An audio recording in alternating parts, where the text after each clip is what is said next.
Bom, nós vimos na aula passada sobre Jesus ser o nosso Salvador. Jesus, Deus, que se torna o Filho de Deus, que se faz servo por amor a nós. Deus nos amou tanto. Deus nos amou tanto. E eu poderia dizer que Deus o Pai nos amou tanto, e Deus o Filho nos amou tanto, que Deus o Pai envia e Deus o Filho vem. Vem para nos salvar da enfermidade, vem para nos salvar da miséria, de uma mentalidade pobre. Não pobre de dinheiro, uma mentalidade... Gente, às vezes uma mentalidade pobre é você não querer avançar na vida. Isso é uma mentalidade pobre. Isso é uma mentalidade que não quer avanço. Isso é uma mentalidade que não olha para frente, que não tem propósito, que não tem visão. Isso é uma mentalidade pobre, escassa de recursos. Você olha para o seu recurso e você vê, puxa, mas não dá. Pessoas visionárias são sempre pessoas ricas, porque elas não olham para os seus recursos, elas olham para o potencial da visão, elas olham para o potencial do propósito, e elas dizem, é lá que eu vou chegar, e os meus recursos vão me acompanhar. Jesus te livrou dessa mentalidade, e Ele coloca em você uma nova visão, um novo espírito, um novo coração, para que você possa avançar as coisas do reino de Deus. E hoje nós vamos ver que Jesus, ele se torna como o nosso Salvador, Ele se torna o nosso Redentor também. Ao avançarmos mais fundo em nosso entendimento de quem Jesus é para mim, eu consigo entender não somente que fui liberto, mas que também fui resgatado. Eu acho que resgatado é uma palavra muito mais forte do que apenas ser liberto. Nós vamos ver porque nós precisamos aprender a viver nessa realidade. Veja bem, eu estava sob o domínio das trevas. Você não estava só passeando nas trevas. Vou ficar por aqui porque, não sei, talvez não tenha nenhuma outra opção, então vou ficar por aqui. Não. Você estava sob o domínio das trevas. Nem que você quisesse, você não conseguia se libertar. Você era escravo. Você e eu, nós éramos prisioneiros das trevas, da ignorância. Nós vimos isso, nós fomos libertos do inferno. A dimensão onde Deus, Ele não pode se manifestar com liberdade. Porque o inferno é essa separação de Deus. Eu estou me separando de Deus. Eu estava sob o domínio das trevas, mas Jesus me resgatou. Eu estava sob o governo das trevas, mas Jesus me resgatou. Ele foi lá e me resgatou. Resgatar significa, número 1, tremendo isso. Olha só, a primeira frase que você vai ver, resgatar significa restaurar a honra e o valor de algo. Quando Jesus te resgatou, Ele não te resgatou para que Ele pudesse ter escravos no seu reino. Aliás, Ele não nos cria para que nós possamos preencher o vazio na sua alma. Deus não nos cria porque Ele estava carente de amor. Deus nos cria como o extravasar do seu amor, como a abundância do seu amor, um ser que nunca foi criado, nem os anjos foram criados assim, nem os anjos. Jesus nos restaurou, nos resgatou, e Ele restaura, a primeira coisa, como eu falei para você da salvação, a mesma coisa na restauração, Ele restaura a honra e o valor de algo. Romanos capítulo 6, o Evangelho segundo Paulo, diz que nós fomos destituídos de glória. A Bíblia diz que nós perdemos valor. A Bíblia diz que nós perdemos honra. A palavra glória, doxa, significa isso, honra, atribuída a uma pessoa, valor atribuído a uma pessoa pelo que ela é, por aquilo que ela faz, e o homem perdeu glória. O homem era um ser glorificado. O homem era um ser glorioso, porque Deus compartilhou da sua glória com você e comigo. Na nossa criação, Deus imaginou um homem glorificado, um homem com valor para Deus. E esse valor era visto de maneira prática. E o homem perdeu a prática desse valor, porque ele mesmo não conseguia mais se ver como um ser honrado por causa do pecado. Olha só como é que o pecado, ele desvirtua até mesmo a função de como nós nos vemos. O pecado bagunça com a gente, de dentro para fora, de fora para dentro. O pecado bagunça a visão como nós temos de Deus, a visão como nós nos vemos, a visão como nós vemos o nosso semelhante. Por isso Jesus, ele pega todos os mandamentos e ele diz, o mandamento é esse. Número 1, amarás, pois, ao Senhor teu Deus, acima de todas as coisas. Amarás ao teu próximo como a ti mesmo. O amor, a natureza de Deus, reverte o processo do pecado. E quando nós ganhamos a natureza de Deus, nós adquirimos novamente essa essência, esse compartilhar de vida, as coisas mudam. Mudam na nossa essência e precisam mudar na nossa mentalidade. Porque uma vez que eu sei que Deus me ama, eu passo a me amar como Deus me ama, então isso me dá o poder de amar a outros como eu me amo, porque Deus me ama, então eu me amo como Deus me ama. É o poder do amor de Deus, da natureza de Deus em nós. E o pecado inverte tudo isso e nós perdemos honra, valor, nós perdemos glória. A manifestação na nossa filiação. Então, nós temos valor para Deus, porque Ele pagou um preço por nós. Então, quando Jesus te resgatou, Ele não te tirou de escravo para ser empregado do reino dEle. Ele te resgatou porque você tem valor para Ele. E é por isso que Ele tem prazer em te chamar de cooperador, de co-herdeiro, porque você tem valor para Deus. O preço pago determina o valor daquilo que está sendo comprado. Eu poderia te dar o meu bracelete, e para você vai me dar R$10. E eu te vendo esse bracelete, R$10, puxa, eu estava precisando do dinheiro, mas quando eu vou comprar de você, eu sei o valor disso. E eu posso dizer para você, R$1 milhão. E você vai dizer, mas eu paguei 10, é porque não importava para você. Mas isso importa para mim, eu pago. Que foi um amigo que me deu. O preço pago determina o valor que o objeto tem, que a pessoa tem. E Jesus pagou o preço com o seu sangue. A Bíblia diz que nós fomos comprados por sangue. Ele nos deu a sua própria vida. Aleluia. O plano de redenção é uma afirmação do seu valor para Deus. Por isso você nunca vai mais poder dizer que você não tem valor para Deus. Ei, Jesus morreu pelo mundo inteiro. O mundo inteiro tem valor para Deus. As pessoas é que não sabem do seu valor. E muitas vezes a igreja falha em dizer para o mundo qual é o valor deles. E ao invés de dizer que eles são pecadores, miseráveis, pobres, que não têm solução, Deus está do outro lado dizendo, eu morri por eles, eles têm valor para mim. Sim, eles estão perdidos. Sim, eles têm a natureza do pecado. Sim, eles não conseguem se relacionar comigo de forma natural, mas isso não exclui o valor que eles têm para mim. E quando você olha para uma pessoa que está lá fora e que condena a Deus, Deus está olhando para ele e fala, você continua tendo valor para mim.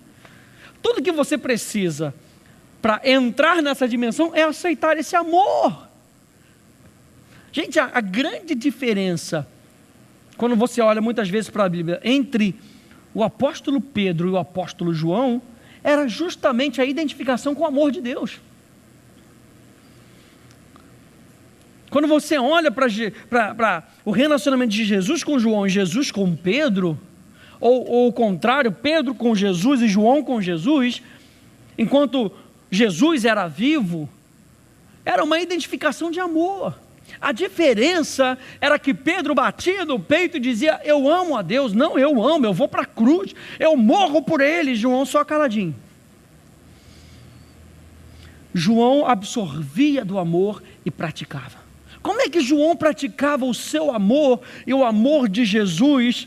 Ele vivia mais próximo, ele era mais íntimo, ao ponto de Pedro, aquele que batia no peito para dizer que amava a Deus, ao ponto de Pedro ter que perguntar a João: pergunta aí para ele, por favor, que você está mais próximo, quem é que vai negá-lo?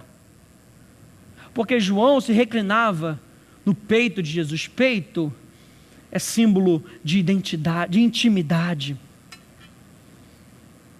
símbolo de amor. Colossenses 1, 12 e 14, dando graças ao Pai, que nos fez idôneos para participar da herança dos santos na luz, o qual nos tirou da potestade das trevas e nos transportou para o reino do Filho do seu amor, em quem temos a redenção pelo seu sangue, a saber, a remissão dos nossos pecados. Foi a redenção pelo sangue que nos trouxe remissão pelos nossos pecados. Foi o valor que Deus colocou em você que apagou os nossos pecados. Número 2, resgatar significa trocar ou comprar de volta com dinheiro algo ou alguém que está debaixo de ameaças. Isso já nos mostra que no inferno, debaixo do império das trevas, do domínio das trevas, você estava constantemente debaixo de ameaças. É ou não é? Constantemente. A Bíblia fala sobre o pavor da morte. O pavor da morte é uma ameaça do inferno na tua vida. As enfermidades são uma ameaça na sua vida. O medo da destruição, de você fracassar, é uma ameaça do inferno na sua vida. E Jesus está dizendo: eu já resgatei vocês. Eu troquei ou comprei vocês de volta com algo cujo preço era o sangue, era a vida dele. Então, amados, a opressão é a estratégia do inferno para manter tudo aquilo o que Deus é em você, dentro de um limite no qual você não pode agir, nem mesmo se libertar. Então a opressão do inferno é manter você dentro de uma caixinha e achar que aquela sua caixinha é a sua realidade. É o show de Truman, já viu esse filme? Você está ali dentro de um set achando que o set é a realidade. E não é. A nossa realidade é a dimensão onde Deus está. Essa é a nossa realidade. É o jardim do Éden. Essa é a nossa realidade. É o paraíso na terra. Essa é a nossa realidade. É a vida em abundância. Essa é a nossa realidade. É a vida que Deus tem para mim e para você. Essa é a nossa realidade. Não pegue o que o mundo te apresenta como limitação. Não pegue, porque a sua realidade é superior. Jesus disse: eu sou de cima. E eu falei para você na aula passada que aonde Ele está, nós estamos. Se Ele é de cima, ura nós, céu. Aonde você está? Então o seu limite é muito maior. A capacidade que você tem aqui dentro é muito maior. Então a opressão é a estratégia do inferno. É uma estratégia militar mesmo, para manter tudo aquilo que Deus é em você, dentro de um limite no qual você não pode agir, nem mesmo se libertar.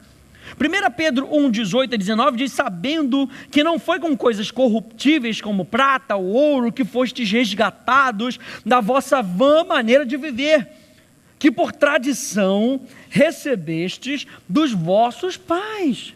A tradição era uma opressão.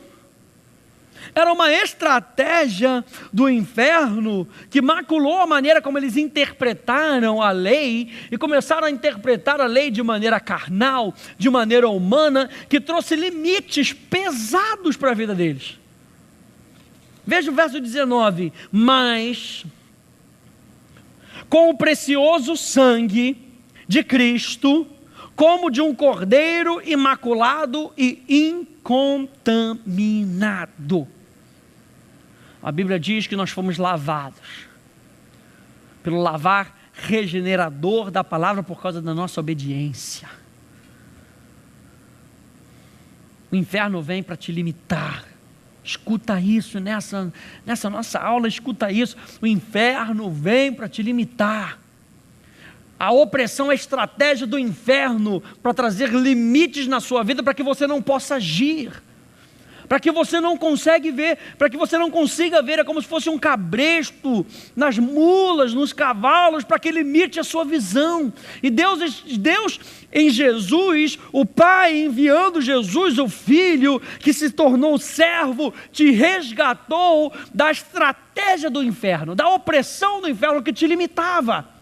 Pelo precioso sangue de Jesus, como de um cordeiro imaculado e incontaminado.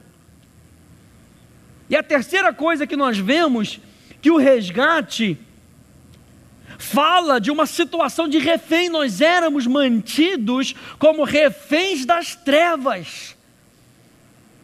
Reféns das trevas. Mateus capítulo 20, verso 28. Bem como o Filho do Homem não veio para ser servido, mas para servir e para dar a sua vida em resgate por muitos.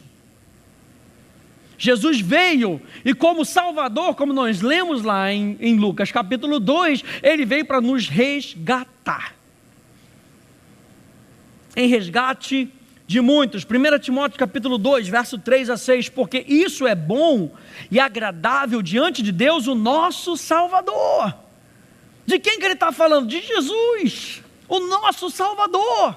Deus, olha como é que ele chama Jesus, Deus, o nosso Salvador, que quer que todos os homens se salvem e venham ao conhecimento da verdade.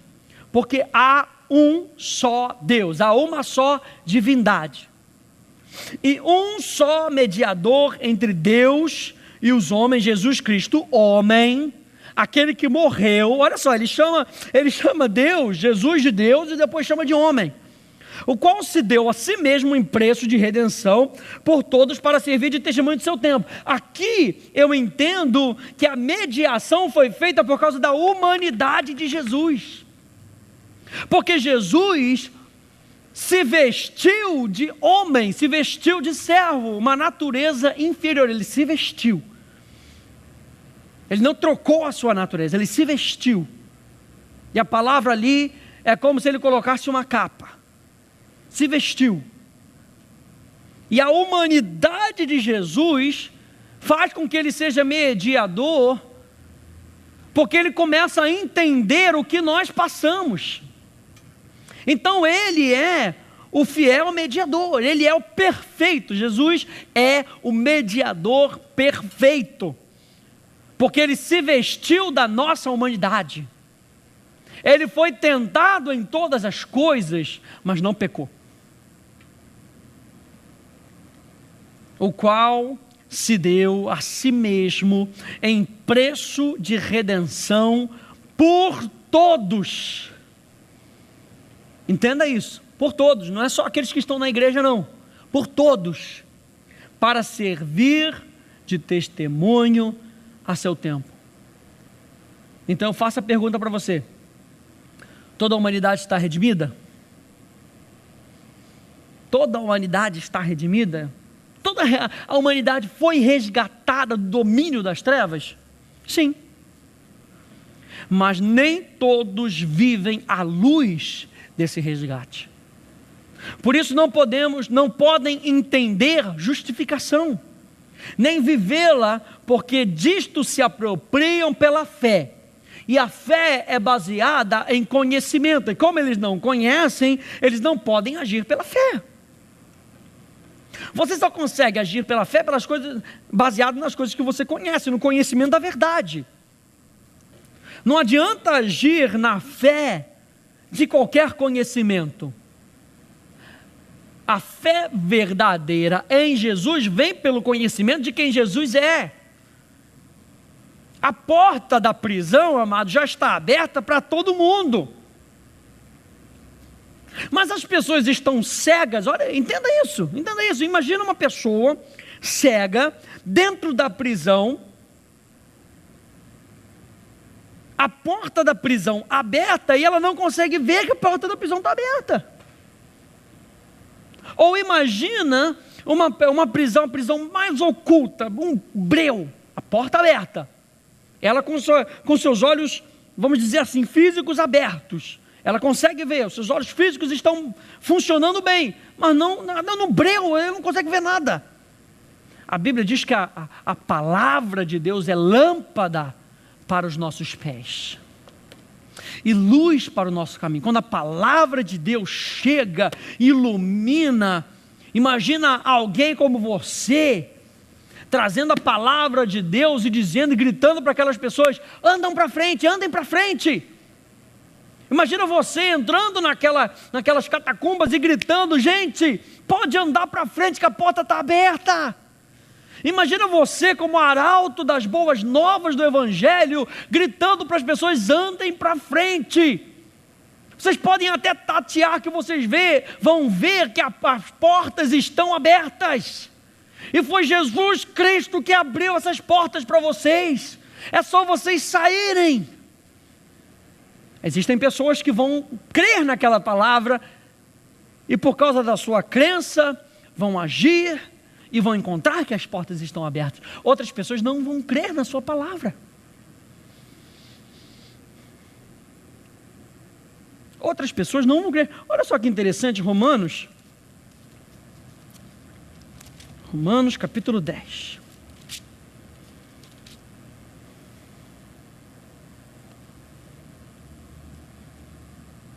Deixa eu achar aqui.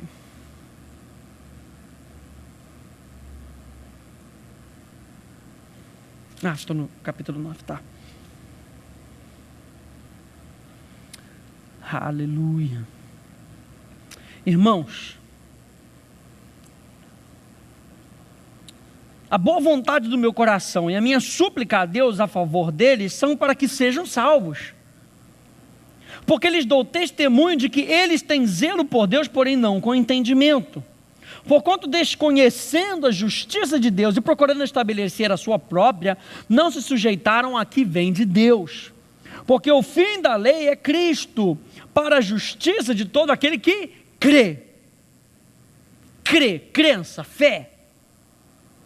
Ora, Moisés escreveu que o homem que praticar a justiça decorrente da lei, viverá por ela. Mas a justiça decorrente da fé, assim diz: não perguntes em teu coração quem subirá ao céu, isto é, para trazer do alto a Cristo, ou quem descerá do abismo, isto é, para levantar a Cristo dentre os mortos. Porque se diz: a palavra está perto de ti, na tua boca e no teu coração, isto é, a palavra de fé que pregamos. Se com a tua boca confessares Jesus como Senhor e em teu coração creres que Deus o ressuscitou dentre os mortos, serás salvo. Porque com o coração se crê para a justiça e com a boca se confessa a respeito da salvação. Porquanto a Escritura diz: todo aquele que nele crê não será confundido. Pois não há distinção entre judeu e grego, uma vez que o mesmo é o Senhor de todos, rico para com todos o que o invocam. Jesus é Senhor de grego e judeu. Jesus é Senhor de todos. Ele comprou a todos. Porque todo aquele que invocar o nome do Senhor será salvo. Como, porém, invocarão aquele em quem não creram? E como crerão naquele de quem nada ouviram? E como ouvirão se não há quem pregue? E como pregarão se não forem enviados? Como está escrito: quão formosos são os pés dos que anunciam coisas boas. Mas nem todos obedeceram ao Evangelho, pois Isaías diz: Senhor, quem acreditou na nossa pregação? E assim a fé vem pela pregação, e a pregação pela palavra de Cristo. O que Paulo está querendo dizer aqui? O que liberta não é a pregação. O que liberta é a pregação que é feita pela palavra de Cristo. Não é toda pregação que liberta. É a pregação que anuncia a palavra de Cristo. E nós estamos usando esse exemplo dessa catacumba toda fechada, né, toda em breu, com as portas abertas, e você que tem a palavra de Cristo, aqui no verso 14 diz, vamos fazer do inverso aqui, a partir do verso 15, você é enviado, e você é enviado com uma mensagem. Que mensagem é essa? É a palavra de Cristo. Nós vamos ver o que significa esse Cristo.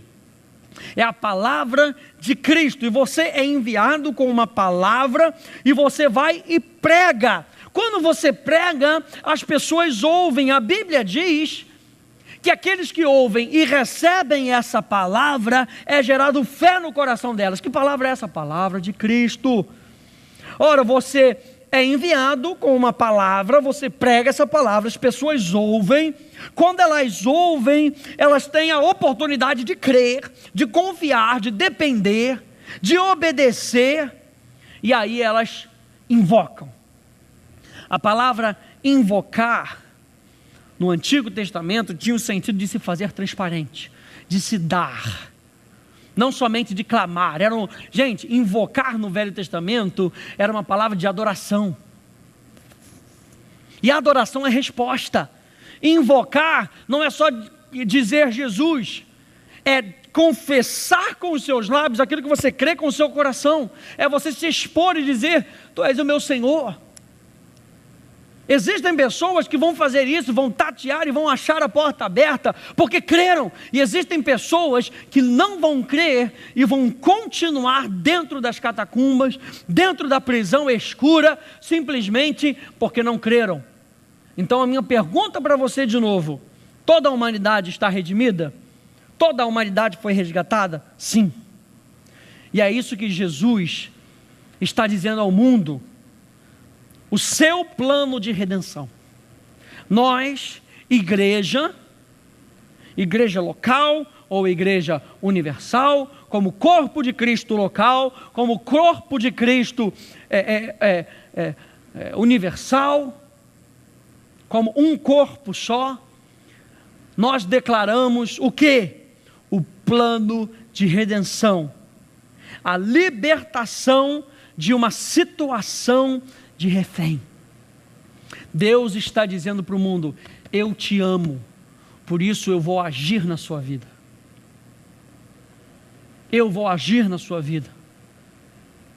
Jesus é o Salvador, Jesus é o Redentor, Jesus é o Cristo.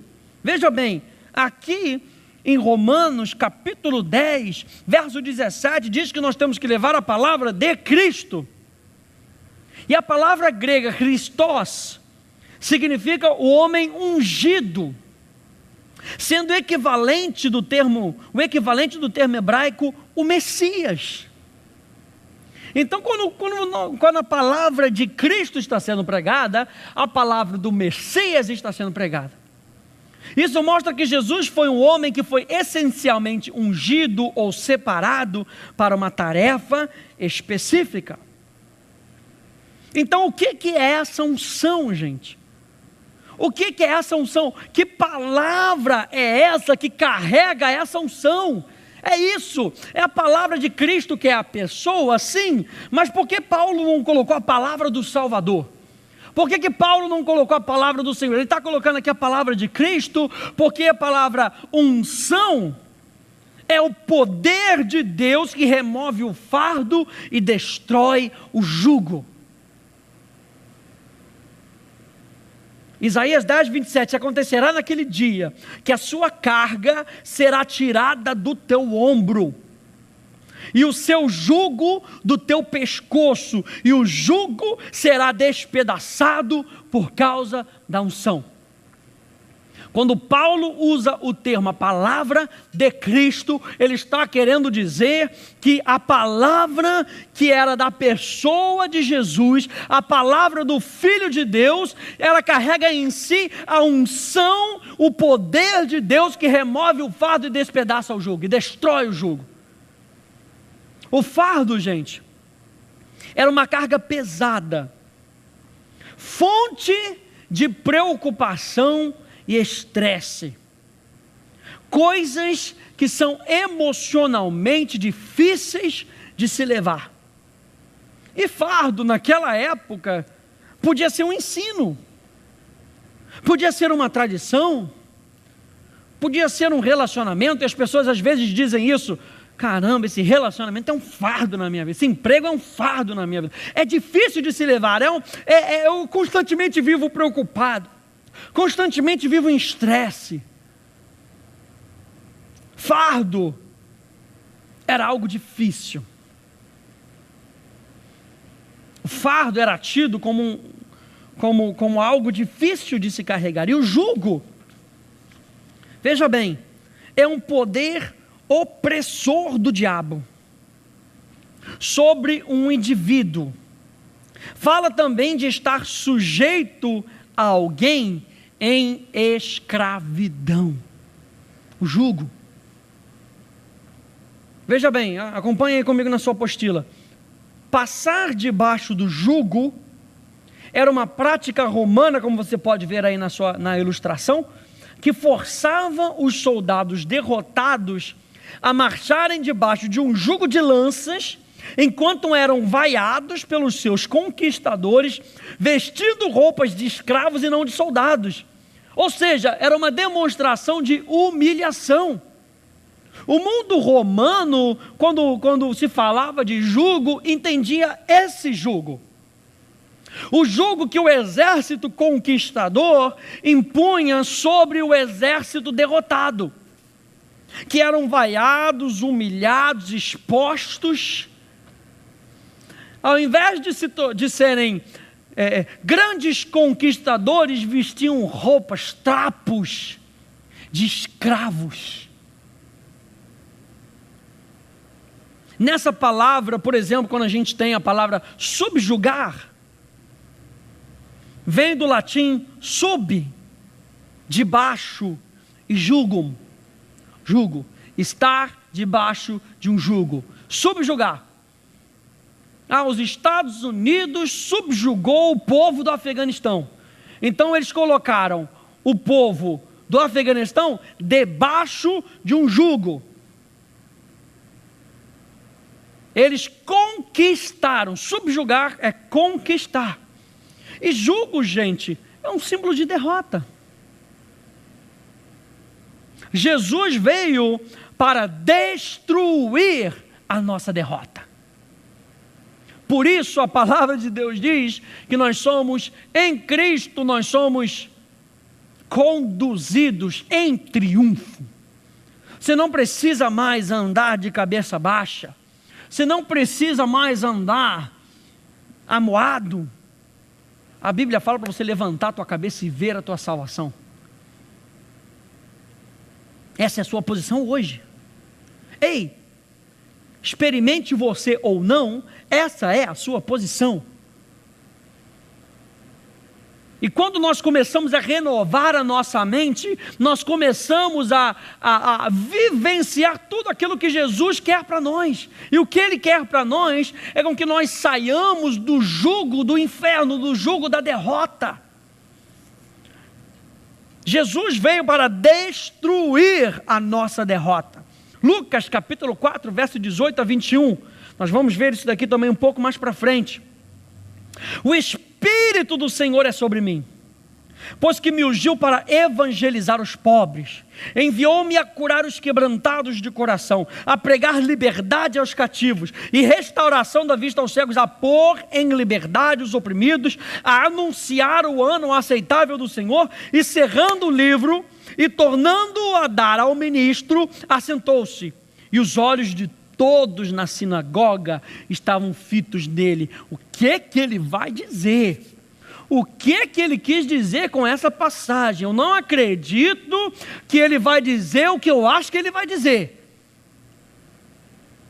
Espera aí, ele está lendo Isaías e ele está dizendo que o Espírito está sobre ele? Será que ele está tendo essa disposição de dizer isso mesmo? A ousadia de dizer que o Espírito está sobre ele?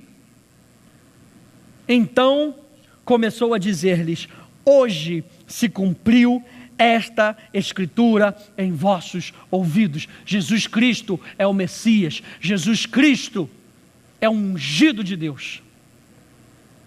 Ele removeu o fardo e quebrou o jugo da pobreza, da tristeza e do cativeiro, da cegueira e da opressão, e isso já foi cumprido. Aleluia, isso já foi cumprido. Tudo isso, gente, nos mostra que Jesus se vestiu de homem, que Jesus se fez homem para estar entre nós.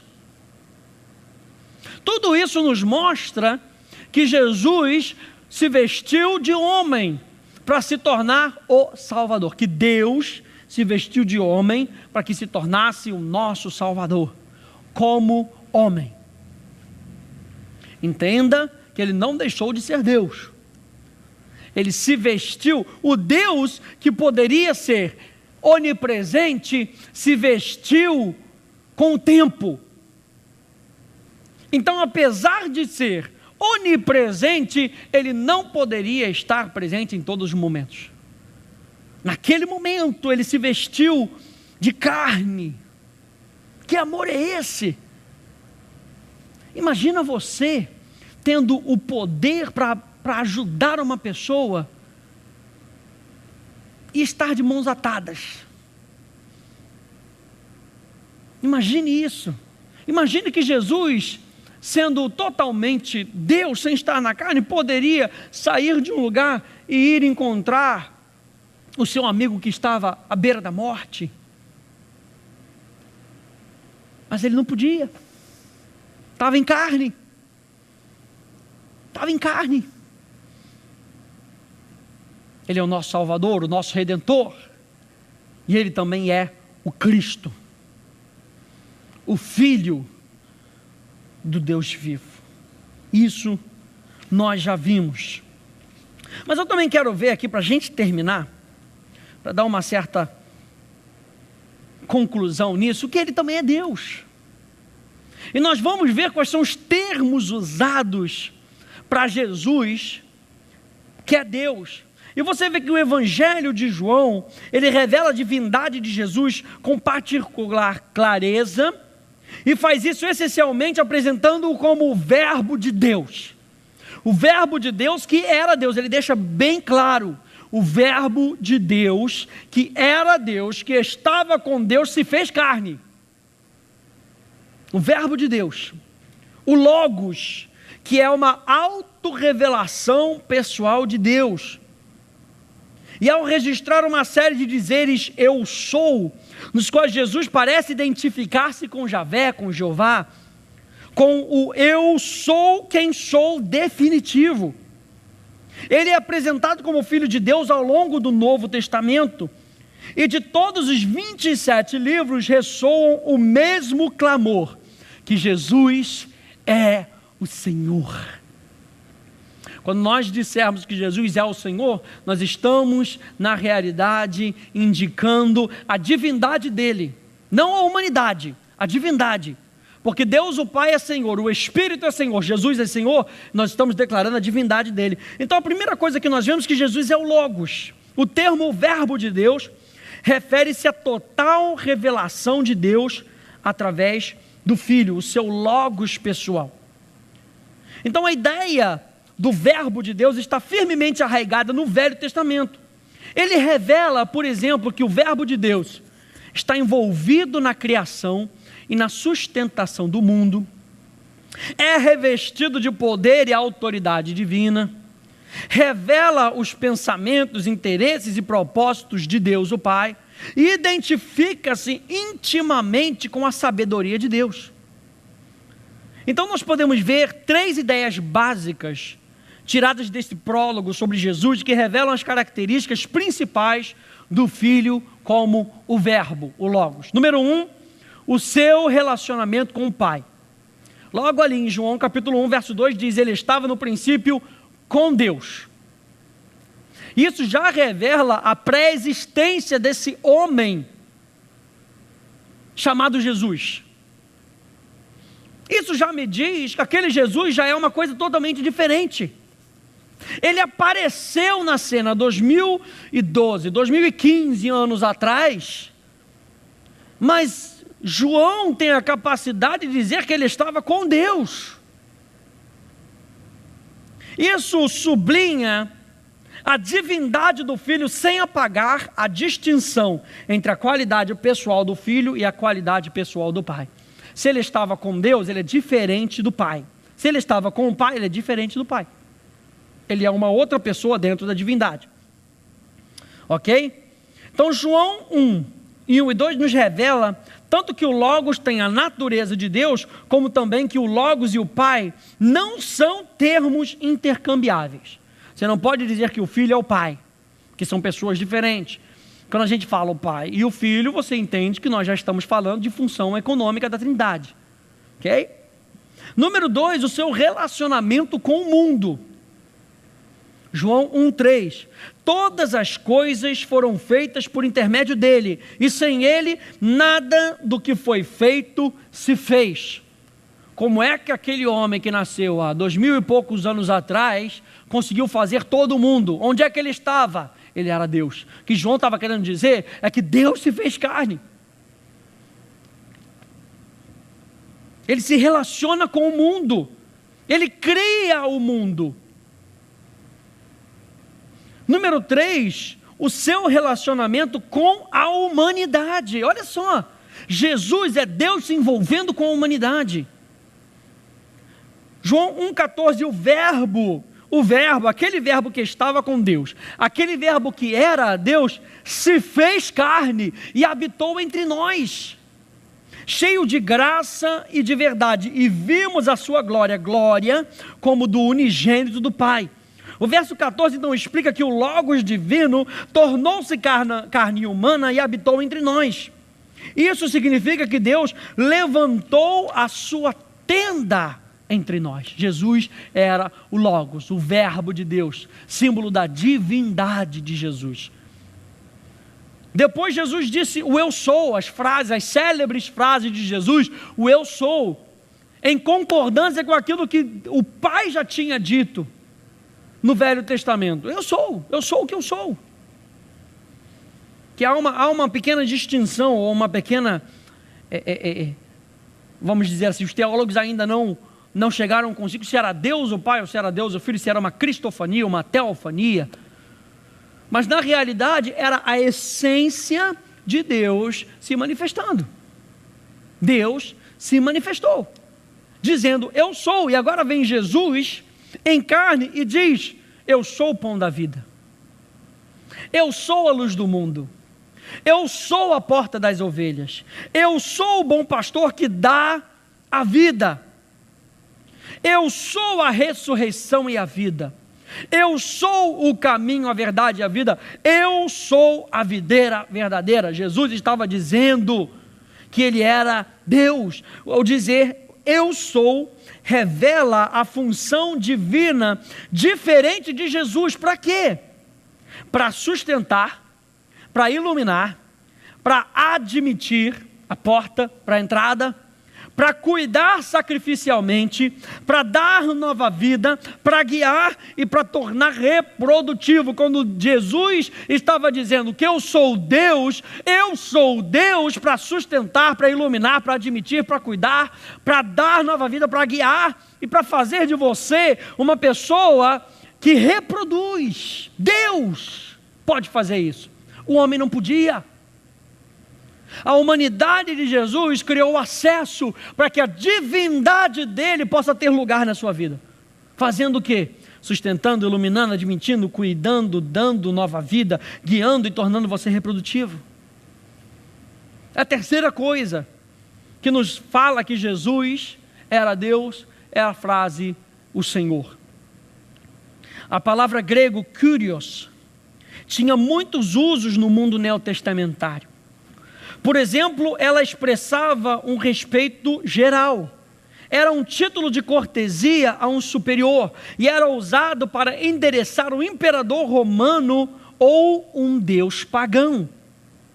Para os judeus, contudo, preste atenção nisso, Kyrios tinha significado grego da palavra hebraica Adonai. Adonai nós já vimos quando nós vimos os nomes de Deus, que era um dos nomes de Deus, Adonai. Que, como já vimos, é geralmente um título divino que enfatiza a autoridade única de Deus, mostrando que Ele é aquele que deve ser obedecido. Quando os judeus chamavam Jesus de Senhor, eles não estavam fazendo referência a um Deus pagão ou a um imperador. Eles estavam fazendo reverência a Deus. A Deus. E Marcos capítulo 14, verso 61 vai dizer assim: ele, porém, guardou silêncio e nada respondeu. Tornou a interrogá-lo um sumo sacerdote e lhe disse: és tu o Cristo, o Filho do Deus bendito? Será que você é esse que é o que faz referência ao Senhor, como Davi no Salmo 2? O que ele estava querendo fazer aqui? O Salmo 2. Veja lá o Salmo 2. O sumo sacerdote estava querendo perguntar se ele era aquela pessoa do Salmo 2. Porque se enfurecem os gentios, e os povos imaginam coisas vãs, os reis da terra se levantam e os príncipes conspiram contra o Senhor e contra o seu ungido. O sumo sacerdote estava querendo dizer: é você que Davi escreveu lá no Salmo 2, no verso 2, contra o Senhor e contra o seu ungido? É você?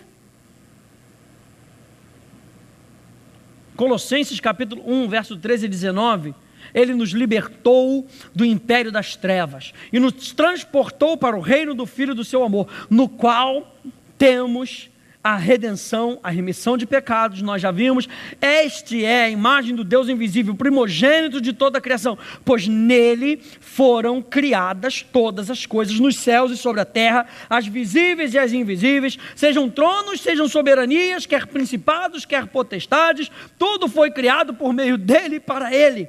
Ele é antes de todas as coisas, nele tudo subsiste, ele é o cabeça do corpo da igreja, ele é o princípio, o primogênito de entre os mortos, para em todas as coisas ter a primazia, porque aprouve a Deus que nele residisse toda a plenitude. Atos 2:36, esteja absolutamente certa, pois toda a casa de Israel, que a este Jesus que vós crucificastes, Deus o fez Senhor e Cristo. Senhor e Cristo. Jesus era o Senhor de Davi, plenamente divino, e o Messias, o homem ungido, descendente de Davi, plenamente humano. Mateus 22, 41 a 46, reunidos os fariseus, interrogou Jesus: que pensais vós do Cristo? De quem é filho? Responderam-lhe eles: de Davi.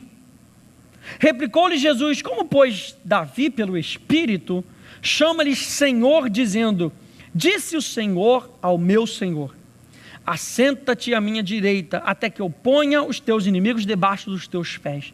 Se Davi, pois, lhe chama Senhor, como é ele seu filho? E ninguém lhe podia responder palavra, nem ousou alguém, a partir daquele dia, fazer-lhe perguntas.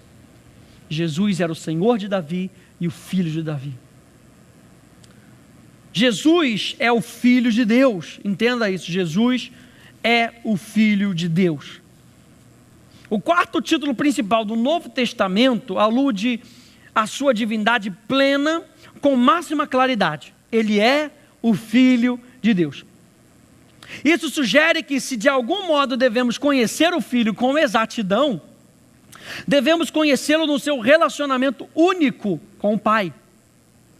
Então, o Filho é enviado por e a partir do Pai, O Filho é amado pelo Pai, o Filho submete-se e depende do Pai, o Filho é absolutamente um com o Pai, o Filho ora ao Pai, o Filho é a revelação exclusiva do Pai, o Filho fala as palavras do Pai, o Filho recebe todas as coisas do Pai, o Filho retorna ao Pai. Então Jesus é o Filho de Deus. E o último, Jesus é Deus. Jesus é Deus. Vamos ver aqui algumas afirmações de que Jesus é Deus. Veja bem, o Evangelho de João abre e fecha com declarações claras da natureza divina de Jesus. João 1:1 também afirma que o Logos não somente estava com Deus, mas também era Deus. Isso é aplicado em 1:18. E João 20:28 é o maravilhoso clímax da crença do Evangelho. Verdadeiramente Jesus é tanto Senhor como Deus. João 20:28 respondeu-lhe Tomé, Senhor meu e Deus meu. Olha só, Tomé. Romanos 9:5 é a afirmação mais forte de Paulo acerca da divindade de Jesus. Deles são os patriarcas, e também deles descende o Cristo, segundo a carne, o qual é sobre todos, Deus bendito para todo o sempre. Amém. Tito 2:3 é semelhantemente absoluto, aguardando a bendita esperança e a manifestação da glória do nosso grande Deus e Salvador Jesus Cristo. Eu já falei para você que o título salvação tem a ver com o Cristo homem. Hebreus 1:8 cita o Salmo 45:6, ampliando-o de tal maneira a mostrar que o Filho está sendo endereçado como Deus. Salmo 45:6 diz, o teu trono, ó Deus, é para todo o sempre. Cetro de equidade é o cetro do teu reino. Hebreus 1:8 diz, mas acerca do Filho, o teu trono, ó Deus, é para todo o sempre. E cetro de equidade é o cetro do teu reino. 2 Pedro 1:1 é um outro tipo de declaração que Jesus Cristo é também Deus como Salvador. Simão Pedro, servo e apóstolo de Jesus Cristo, aos que conosco obtiveram fé igualmente preciosa na justiça do nosso Deus e Salvador Jesus Cristo. Então, esses versos, gente, demonstram que a igreja primitiva sabia que o Jesus plenamente humano era também plenamente divino. Colossenses 1:18, vamos terminar com essas passagens, Colossenses 1:18 e 19. Ele é o cabeça do corpo da igreja. Ele é o princípio, o primogênito de entre os mortos, para em todas as coisas ter a primazia. Porque aprouve a Deus que nele residisse toda a plenitude. E Efésios capítulo 1, verso 22 a 23, para nós terminarmos, diz, e pôs todas as coisas debaixo dos pés, e para ser o cabeça sobre todas as coisas o deu à igreja, o qual é o seu corpo, a plenitude daquele que a tudo enche em todas as coisas. Jesus é o Filho de Deus, o Filho do homem. Jesus é plenamente Deus, plenamente o homem. Quem é Jesus para mim? Jesus é o meu Salvador, o meu Redentor, o Cristo, mas Ele também é o eu sou. Ele também é o Verbo de Deus, Ele também é o Filho de Deus, Ele também é Deus. E isso nós concordamos com a Bíblia diz isso e nós concordamos com ela. Agora aplique todo esse conhecimento no seu dia a dia. Na próxima aula nós vamos tentar terminar falando sobre o Filho, sobre a missão do Filho, o propósito dessa salvação. Por que que Deus se fez carne? Nós já vimos um pouco sobre Jesus Salvador, Jesus Redentor, mas vamos ver um pouquinho mais, para aplicar isso um pouco mais na nossa vida, tá bom? Que Deus te abençoe no nome de Jesus, amém.